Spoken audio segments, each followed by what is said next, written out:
If you're a woman who struggles with painful or irregular heavy periods, endometriosis, or even cancer in that reproductive area, this conversation is something that you're going to want to tune into. As women, there's something that manifests in our body called estrogen dominance. And what that means is in the second half of your cycle, after you ovulate, your body is making more estrogen than progesterone.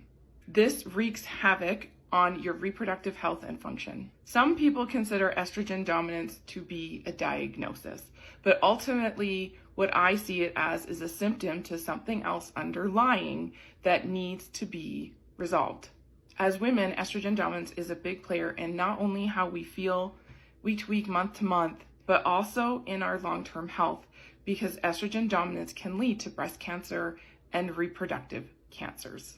The balance of the hormones in our body is not a joke. It's actually super important that we figure out how to get it right. So if it's a symptom, what is it a symptom of? Ultimately, you either have too much estrogen in your body or too little progesterone. Too much estrogen is a symptom of clearing issues in your body. We are meant to detox the hormones in our body that we don't need anymore. And so our liver is one of the big pieces here. If we're not clearing estrogen, we have to go and look at our liver and figure out why it's not detoxing.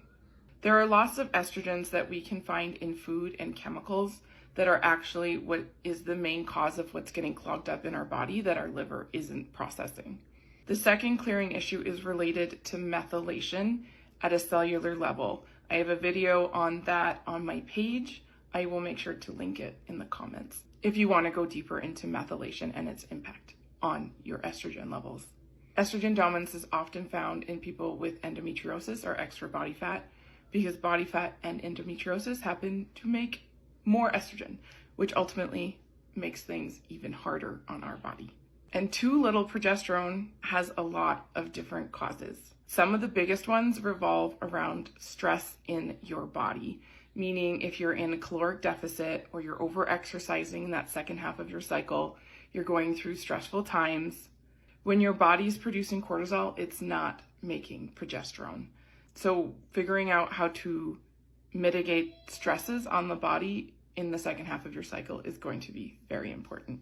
Other things that impact it include thyroid health, cholesterol being too low, because progesterone is built on cholesterol, and anovulation or failed ovulation. You will not be making the progesterone that you need in order to feel good. Low progesterone is often found in women with PCOS. And the last big reason you might have low progesterone is actually having low estrogen.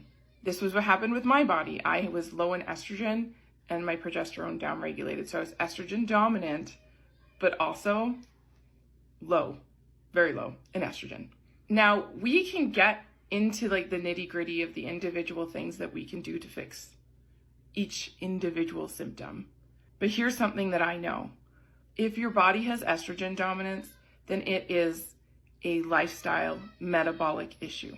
That when you learn how to feed your body for hormone balance, the key thing, hormone balance, everything over time is going to start to resolve.